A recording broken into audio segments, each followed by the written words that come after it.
말씀 위에 복음 위에 굳게 서는 우리 이람의 모든 성도들 될 수 있기를 축원드립니다.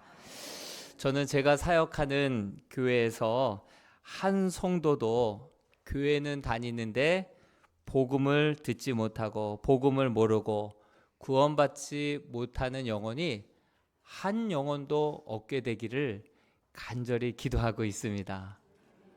교회는 다니는데 복음을 듣지 못하고 믿지 못해서 정말 그렇게 구원받지 못하는 심령 한 영혼도 없어야 될 줄로 믿습니다. 그런 차원에서 오늘 다시 복음 앞에라고 하는 제목으로 주의 복음에 대해서 함께 말씀을 나눌까 합니다. 우리 모두는 한 번밖에 없는 그 인생을 살아가고 있습니다. 리허설이 없는 인생이다 보니, 한 번밖에 없는 인생이다 보니 나름 정말 열심히들 사는 것을 보게 됩니다. 전에도 한번 새벽에 지하철을 탔는데 그렇게 사람들이 많은 거 보고 깜짝 놀랐어요. 7시만 조금 넘어지면 차들이 쏟아져 나와요. 사람들이 24시간을 쪼개어서 25시간처럼 그렇게 열심히들 그렇게 살아가고 있는 것을 보게 됩니다. 신방을 갔는데 하루에 4시간 주무시는 여집사님이 계세요. 정말 열심히 사시더라고요. 여러분, 성경 말씀 우리가 먼저 마가복음 8장 36절 말씀을 먼저 같이 한번 읽어보겠습니다. 시작. 사람이 만일 온 천하를 얻고도 자기의 목숨을 잃으면 무엇이 유익하리요? 여러분들은 무엇을 가장 귀중하게 여기십니까? 온 천하를 얻는 것도 중요하지만 목숨 잃어버리면 온 천하가 무슨 유익이 있느냐. 사람은 생명을 귀하게 여기는데 이 하나밖에 없는 이 생명 얼마나 사람들이 귀하게 여기고 가치 있게 살려고 열심히 학교를 다닙니다. 좋은 학교 들어가려고 경쟁을 합니다.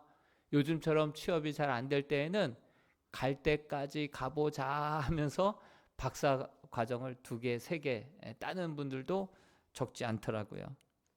또 직장 얼마나 바늘구멍입니까? 산 넘고 산이죠. 좋은 대학 들어갔다고 하면 1학년, 2학년 때부터 또 취업 준비 스펙 관리를 또 해야 되고, 정말 그런 부푼 꿈을 가지고 좋은 학교, 좋은 직장 간신히 들어갔다 하더라도 이제 그것을 토대로 정말 남부러워하는 그러한 결혼식, 꿈의 결혼식 하고 싶어 하지 않습니까? 또 집도 사고 자녀도 낳고 자녀도 또 다시 그 치열하게 교육시키고 사회적인 지위도 또 굳혀가야 되죠.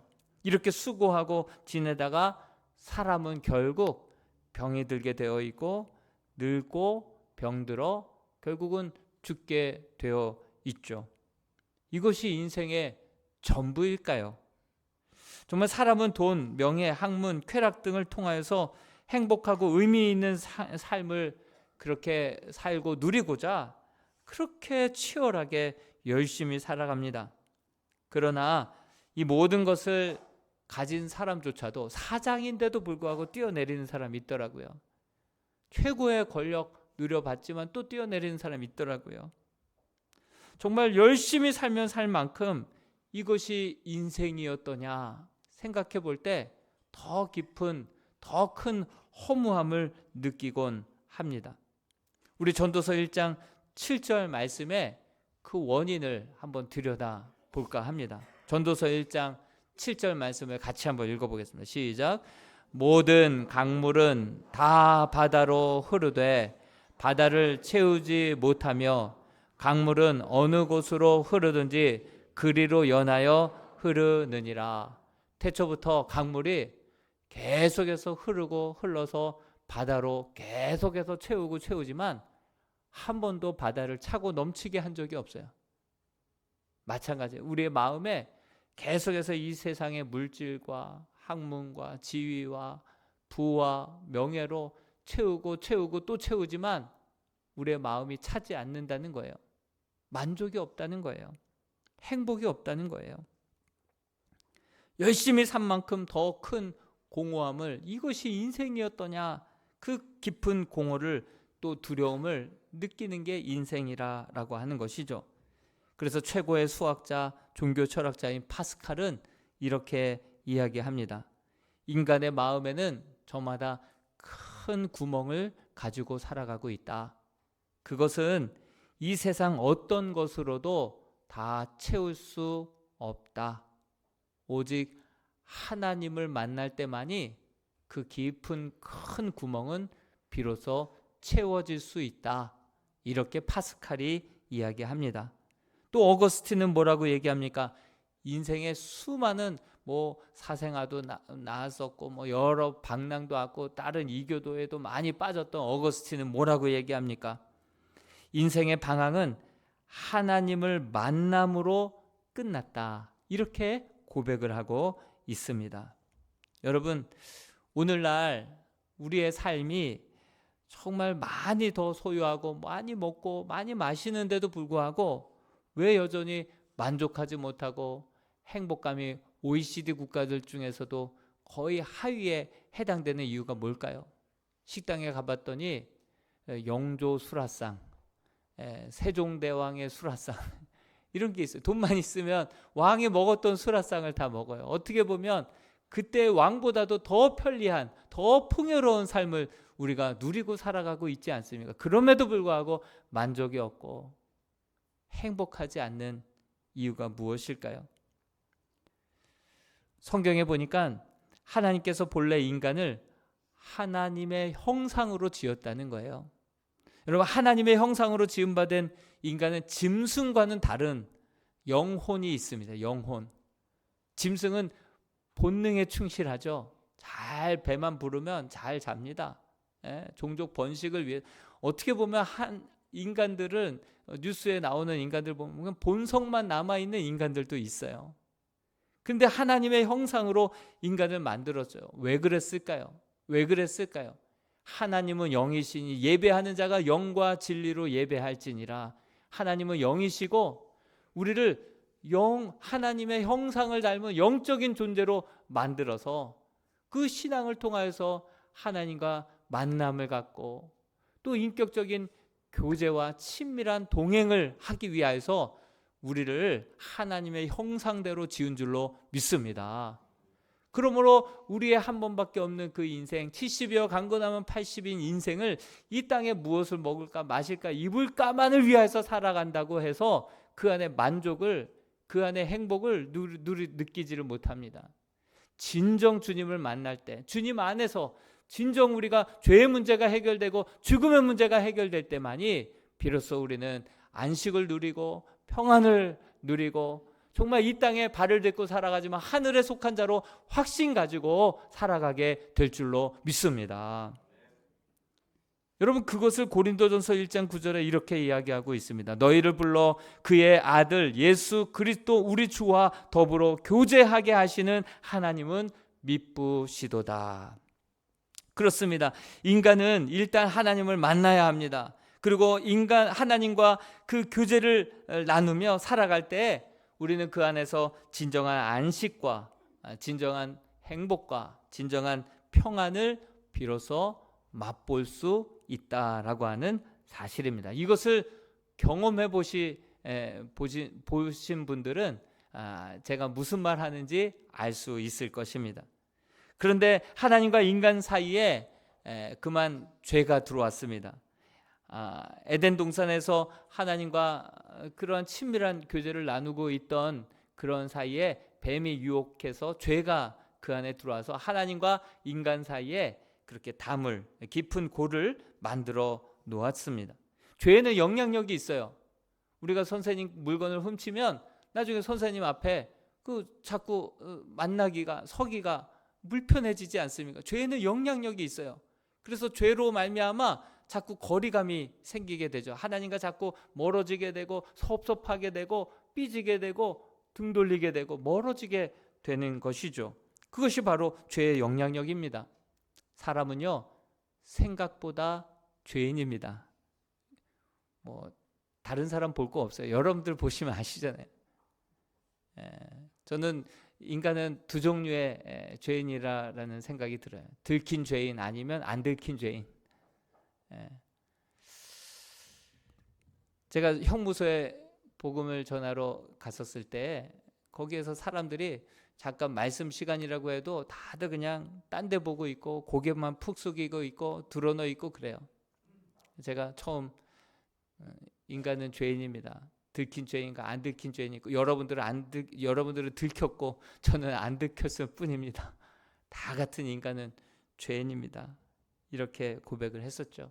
요한복음 8장에 보면 가늠하다가 현장에서 붙잡힌 여인의 이야기가 나옵니다. 들키기 전까지는요 더 달콤했죠. 더 짜릿했을지도 모릅니다. 그런데 사람들에게 들켜지고 그렇게 사람들한테 내동댕이 쳐지고 그리고 막 돌이 몇 개 날라오고 막 그러다 보니까 들키기 전까지는 짜릿하고 그렇게 몰래 그런 일들을 행했지만 들키고 나자 그것만큼 수치스러운 일이 없어요. 여인으로서 차라리 죽고 싶을 정도의 그 죄가 드러나자 이렇게 죽고 싶은 거예요. 음행만 그렇습니까? 수많은 죄악들이 그것이 지금 들켜지지 않아서 그렇지, 그래서 들켜지지 않아서 정말 성경책 들고 얼굴 딱 들고 교회에 나오는 거지. 여러분들 한두 가지 죄라도 다 들통나게 되고 알려지게 된다면 정말 교회 나오지 말라고 해도 안 나올 거예요. 제가 이곳에 서 있는 것도 안 들켰기 때문에 서 있는 거예요. 정말 제 안에 있는 그 죄악들, 그런 생각들, 그런 것들이 한두 가지라도 드러나게 되고 밝혀지게 된다면 저조차도 누구도 이 자리에 나올 수 없고 설 수 없는 인간이 죄인된 인간인 줄로 믿습니다. 여러분, 만물보다 거짓되고 심히 부패한 것이 인간의 마음이라고 성경은 이야기하고 있습니다. 수채 구덩이를 들여다보면 물을 한참 동안 고여 놔두면 위에는 맑아지고 밑에는 이제 온갖 찌꺼기들이 다 돌아다니죠. 거기다가 막대기로 조금만 휘저어 보세요. 그러면 콩나물 대가리부터 해서 멸치 대가리부터 해서 이제 끝나고 점심을 드셔야 되니까 제가 이 정도로 마치겠습니다. 정말 휘저으면 그 안에 온갖 더러운 것들이 나오듯이 우리의 마음이 그렇다는 거예요. 우리 마음이 심히 부패해서 조금만 자극하면, 여러분, 우리가 학식으로 가리고 있고 또 화장을 좀 이쁘게 하고 이쁜 옷을 입고 와서 교양으로 감추어서 그렇지, 정말 좀 자존심 한번 건드려 보고 아무도 보지 않을 때 누가 유혹해서 건드려 보면 정말 우리 안에 정말 온갖 더러운 것들이 다 올라온다는 것, 여러분들 저와 여러분들이 그런 존재 아닙니까? 겉으로 보기에는 말짱해 보이지만 그 속으로는 생각보다 죄인이고 안 들킨 죄인이 많다라는 것, 그것을 우리는 잊지 말아야 합니다. 성경을 보면요, 죄에 대해서 더 단호하게 이야기하고 있어요. 강도, 살인, 음행, 사기, 이런 것처럼 하지 말아야 할 것을 하는 것, 이거 죄라고 말하고 있습니다. 또 성경에 보니까 부모를 공경하라, 이웃을 사랑하라, 또 영혼을 사랑해서 전도하고 영혼을 위해서 기도하고, 기도하는 것을 쉬는 죄를 짓지 않겠다라고 얘기하죠. 해야 할 것 하지 않는 것도 또한 죄라고 성경은 이야기하고 있습니다.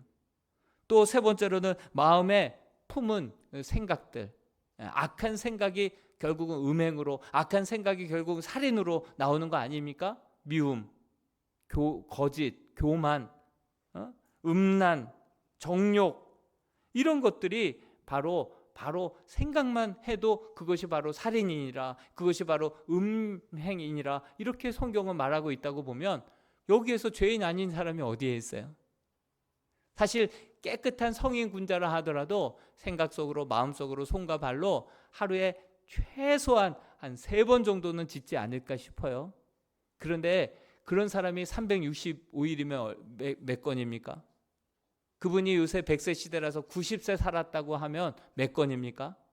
최소한으로 악한 생각, 악한 죄를 짓는다 하더라도 하루에 3건씩만 짓는다 하더라도 90년을 살았다고 한다면 10만 건의 죄악을 짓고 살아가는 게 우리의 삶이라고 하는 사실이죠. 그 중에 가장 큰 죄는 바로 예수 믿지 않는 죄가 가장 큰 죄인 줄로 믿습니다. 왜냐하면 죄에 대해서 절망하지 않는 사람은요, 자기가 죄인이라고 느끼지 않고 나 언제 봤다고 나한테 죄인이라고 해? 교회 모처럼 나왔더니 자꾸 뭐 당신은 죄인이라고 얘기하는데 기분 나쁘게? 언제 봤다고? 내 죄를 알아?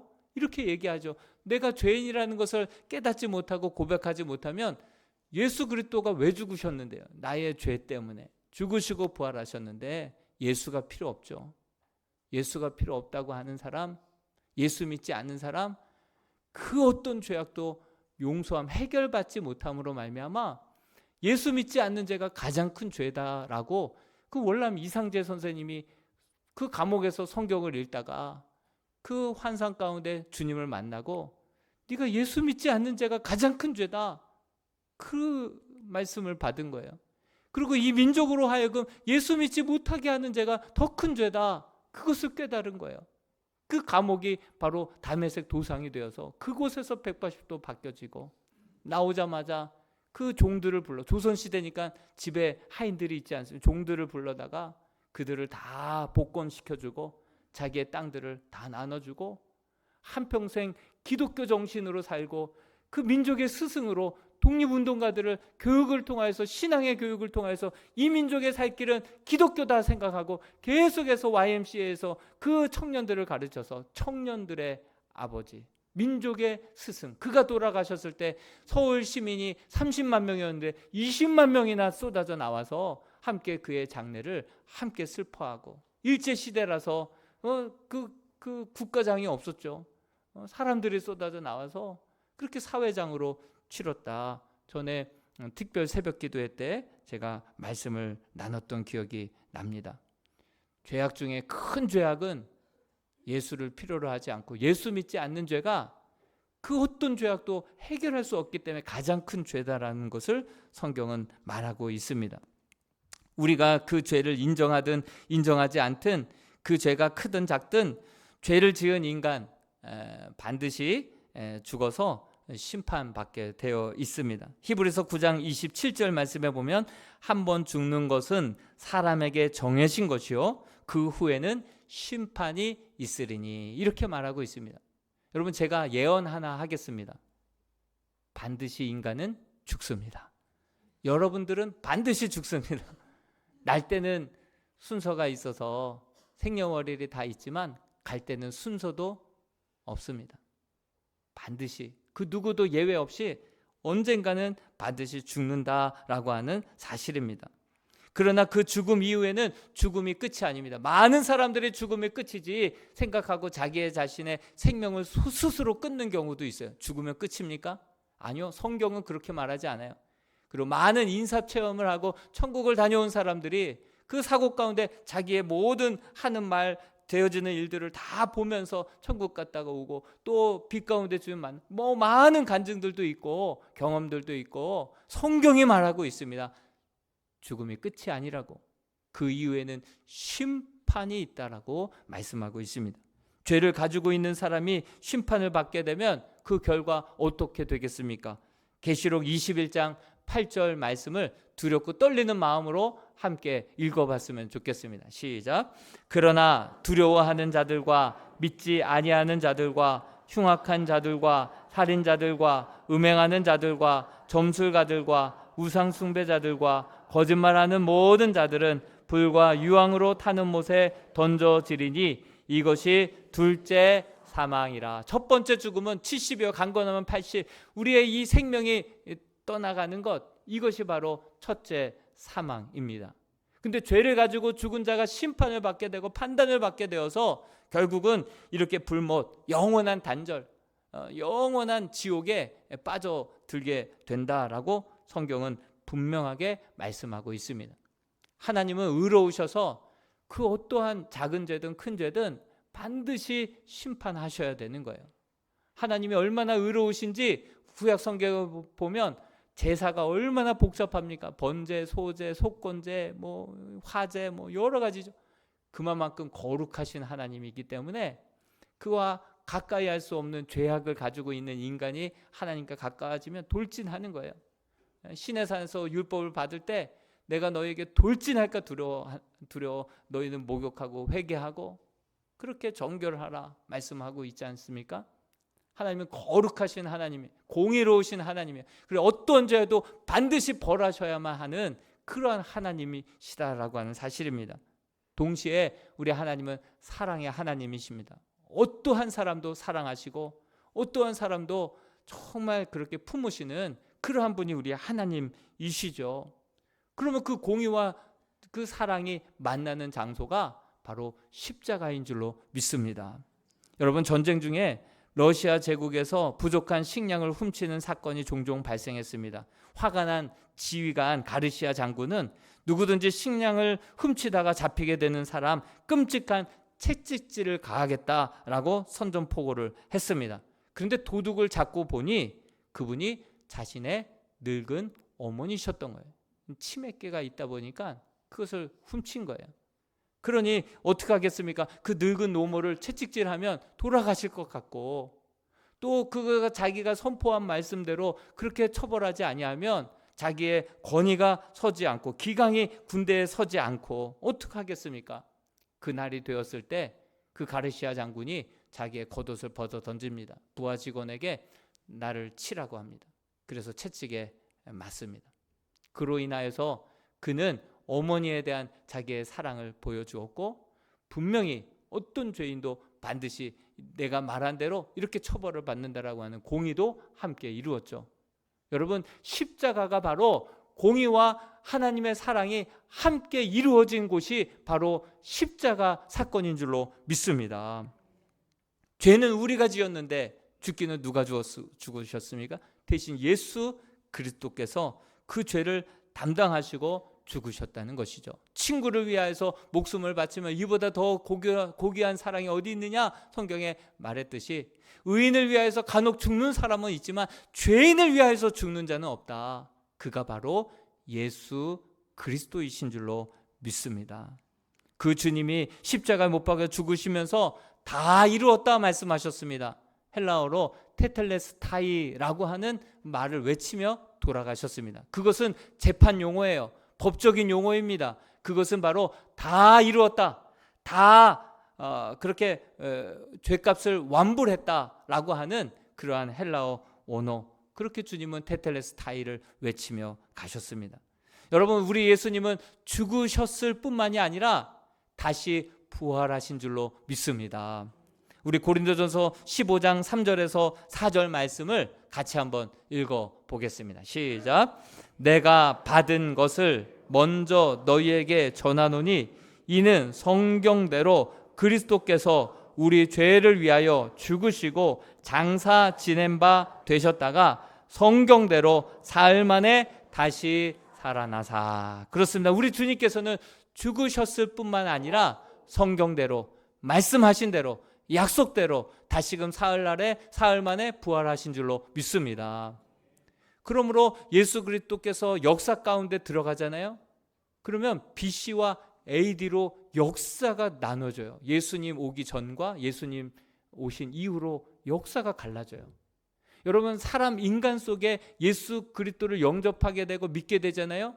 예수 믿기 전과 예수 믿은 후에가 저 사람 뭘 봤길래 저래?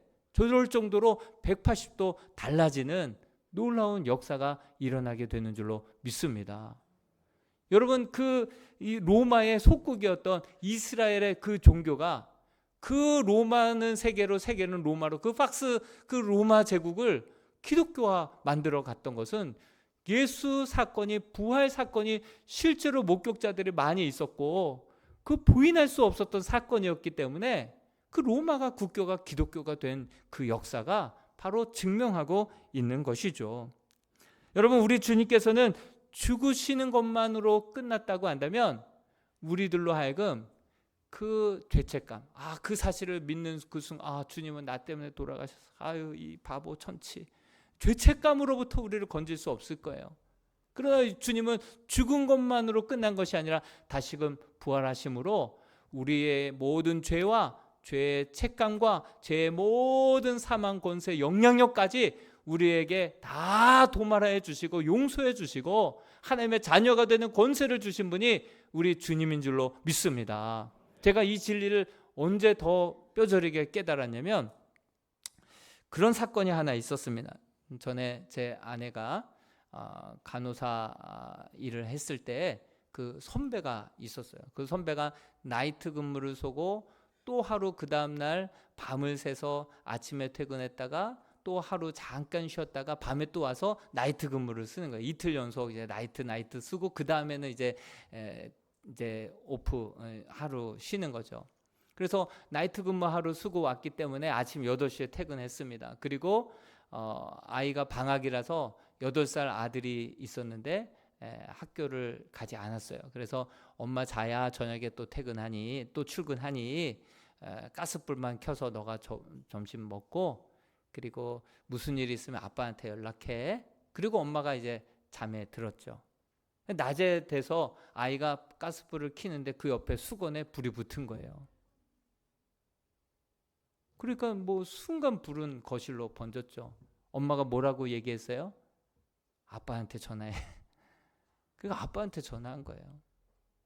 아빠가 깜짝 놀라서 119에 신고하고 아내를 빨리 엄마한테 달려가라고 하고 그리고 막 집으로 달려왔죠. 근데 이미 순식간에 거실은 불바다가 되어서 탈출할 수 없었고 안방에 있는 그 거실에 아이를 이불로 칭칭 감고 그렇게 거실로 피신해서 구조만을 기다리고 있었죠. 다행히 그 소방관들이 늦게라도 도착을 해서 얼른 그렇게 병원으로 후송이 됐습니다. 그런데 그 불 가운데 뜨거운 화학 짙은 검은 연기를 들이키면 어떻게 됩니까? 화학 화상을 입죠. 식도가 다 녹아내린 거예요. 그래서 결국은 3일 만에 세상을 떠났어요. 그 8살 아이는 이제 남겨졌죠. 누구 때문에 죽었습니까? 자기의 죄 때문에, 자기의 실수 때문에. 그 엄마가 그 8살 때까지 그렇게 많은 사랑과 손길을 탔으니 엄마가 보고 싶은, 본능적으로 보고 싶은 것은 그 정말 자연스러운 현상이고 엄마가 그리울 때마다 엄마는 내가 죽였어. 엄마는 나의 죄 때문에 돌아가셨어. 그 얼마나 씻을 수 없는 상처이지 않겠습니까? 제가 그래서 그 아이를 놓고 기도하는데 순간 진리를 깨닫게 된 거예요. 아, 예수님이 우리 죄를 대신해서 죽으시는 것만으로 끝났다고 한다면 그것을 진짜 믿는 성도들마다 주님은 나 때문에 또 돌아와. 내가 몇 번째야 도대체 예수님을 몇 번 지금 십자가에 못 박고 있어. 이렇게 죄책감으로 그 죄의 영향력에서 사로잡혀 있을 것입니다. 그렇지만 우리 주님께서는 죽으시는 것만으로 끝난 것이 아니라 다시금 사흘 만에 부활하신 줄로 믿습니다. 그래서 우리로 하여금 모든 죄와 죄의 모든 영향력, 죄책감, 죄의 어두움, 죄의 권세로부터 그 사망의 모든 어두움의 권세로까지 우리를 완전히 해방시켜 주신 줄로 믿습니다. 그 사실을 믿기 때문에 우리는 이 땅에 발을 딛고 살아가지만 하늘에 속한 자로서 기뻐하고 찬양할 수 있는 거예요. 무화과 나무 잎이 마르고 포도 열매가 없어. 우리가 정말 하늘에 속한 자로 기쁨의 찬양을 박수를 치면서 찬양할 수 있는 이유, 구원의 확신과 그 감격 때문에 우리가 기뻐 찬양할 수 있는 줄로 믿습니다. 여러분, 우리가 구원을 얻을 수 있는 그 이름은 다른 이름을 우리에게 주지 않았습니다. 선행으로 구원받을 수 없고 다른 종교로 구원받을 수 없습니다. 사도행전 4장 12절에 다른 이로서는 구원 얻을 수 없나니 천하 인간의 구원 얻을 만한 다른 이름을 우리에게 주신 일이 없음이니라. 다른 이름을 우리에게 주시지 않았습니다. 그리고 예수 그리스도를 온전히 믿고 영접하기만 한다면 하나님께서는 이런 약속을 우리에게 약속해 주셨는데 3가지의 영생의 약속을 우리에게 주신다고 약속하고 있습니다. 요한복음 5장 24절의 말씀을 같이 한번 읽어보겠습니다. 시작. 내가 진실로 진실로 너희에게 이르노니 내 말을 듣고 또 나 보내신 이를 믿는 자는 영생을 얻었고 심판에 이르지 아니하나니 사망에서 생명으로 옮겼느니라. 저를 통해서 복음을 들었습니다. 그리고 이 사실을 진심으로 믿게 된다고 한다면 영생을 얻었고 심판에 이르지 아니하고 사망에서 생명으로 옮길 것이다요? 옮겼느니라 인 줄로 믿습니다. 그러므로 확신 가지고 기쁨의 삶을, 이 땅에서 평안을 누리는 삶을 살아갈 수 있는 것이 복음의 능력인 줄로 믿습니다. 그렇다면 믿는다는 것이 무엇일까요? 믿는다는 것이 무엇일까요? 요한복음 1장 12절 말씀입니다. 요한복음 1장 12절 시작. 영접하는 자 곧 그 이름을 믿는 자들에게는 하나님의 자녀가 되는 권세를 주요. 믿는다는 것이 무엇입니까? 바로 믿는다는 것은 영접하는 것인 줄로 믿습니다. 여러분, 계시록 3장 20절에 보면 볼지어다 내가 문 밖에 서서 두드리노니 누구든지 내 음성을 듣고 문을 열면 내가 그에게로 들어가 그로 더불어 먹고 그는 나로 더불어 먹으리라. 이렇게 말씀하셨어요. 그 문은 우리의 마음의 문입니다. 그 문은 손잡이가 안쪽에만 있어요. 하나님은 인격적이신 하나님이기 때문에 문 부수고 들어오셔서 주인 행세하시는 분이 아니에요. 내가 스스로 내 마음의 문을 열어 주님을 내 인생의 주와 구주로 영접합니다. 주님 내 안에 들어오셔서 내 인생의 핸들을 붙들고 한 치 앞도 내다보지 못하면서도 장담하며 살았던 이 연약한 인생을 불쌍히 여겨주시고 나의 삶의 인도자가 되어 주시옵소서.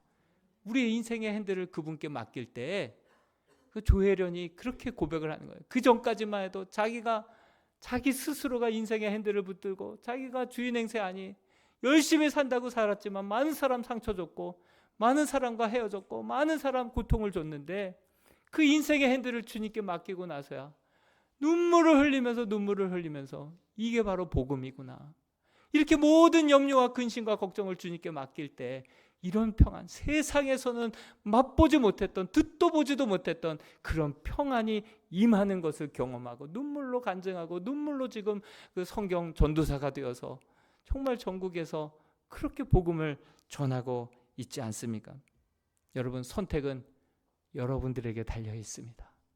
우리 하나님의 인격적이신 하나님이라서 문 부수고 여러분들의 주인 행세하시는 분은 아니에요. 스스로가 마음의 문을 열어서 주님 내 인생의 핸들을 주님께 맡깁니다.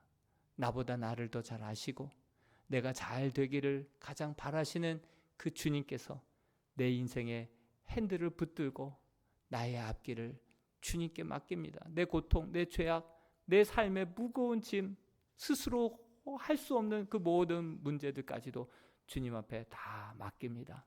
주님 내 안에 들어오셔서 나의 인생의 주인이 되어 주시옵소서. 이것이 주님을 믿는 것이고 그 영접하는 자, 곧 그들에게 하나님의 자녀가 되는 권세를 주시는 줄로 믿습니다. 그 은혜가 저와 여러분들의 심령과 가정 가운데 넘쳐나게 되기를 주님의 이름으로 축원드립니다. 우리 반주해 주시고요. 눈을 감고 함께 기도했으면 좋겠습니다. 우리가 여전히 들키지 않는 죄인으로 우리가 살아가고 있지는 않습니까? 우리에게 주신 70, 강건하면 80의 그 인생을 나 자신만을 위해서 이 땅에 내 배 무엇을 먹을까? 무엇을 마실까? 무엇을 입을까? 어떻게 하면 더 잘 살까? 그것만을 위해서 우리가 살아가느라 만족도, 행복도, 평안함도 없이 여기까지 오지 않았습니까? 내 나름대로 최선의 선택이라고 선택을 했지만 그럴 때마다 나도 상처받고 남도 상처 주는 그러한 삶을 살아오지는 않았습니까? 이 시간 나를 위하여서 죽으시고 다시금 사신 예수 그리스도에게 정말 그 마음의 문을 열어서 주님 내 안에 들어오셔서 내 삶의 주인이 되어 주시옵소서. 믿음으로 고백하는 이 시간 되었으면 좋겠습니다. 함께 기도하겠습니다. 하나님, 은혜를 감사합니다. 우리 사랑하는 성도들, 교회는 나오지만 복음을 몰라서, 복음을 듣지 못해서 아버지 구원받지 못하는 일 없도록, 세상의 근심과 무거운 짐을 지고 살아가지 않도록 하나님 아버지 이 시간 듣는 귀를 허락하여 주시고 영의 눈을 뜨게 하여 주셔서 나를 위해 죽으시고 다시 사신 예수 그리스도를 마음문 열어 인생의 주인으로 모실 수 있도록 도와주옵소서. 우리 주님을 우리 인생의 주와 그리스도로 모시게 하여 주셔서 우리 인생의 핸들을 주님께 맡기게 하여 주옵소서. 수고하고 무거운 짐진 자들아 다 내게로 오라. 내가 너희를 쉬게 하리라. 주님께 맡기는 인생 되게 하여 주시고 주님께 맡긴 자답게 세상에서 맛볼 수 없는 참된 위로와 평안을 누리게 하여 주시옵소서. 다시 복음 앞에 섭니다. 다시 복음 앞에 섭니다. 이 복음의 능력이 우리를 자유케 하고 이 복음의 능력이 우리를 새롭게 하는 놀라운 은혜의 시간이 되게 하여 주옵소서. 내 삶에 들어오셔서 우리의 삶을 여기서부터 지금부터 영원토록 인도하여 주시옵소서. 우리 시간 손을 가슴에 얹고 저를 따라 기도해 주시기를 바랍니다. 하나님, 저는 죄인임을 시인합니다. 그리고 예수님께서 저를 사랑하셔서 저의 죄를 대신 지고 십자가에 못 박혀 죽으시고 부활하신 사실을 믿고 감사합니다.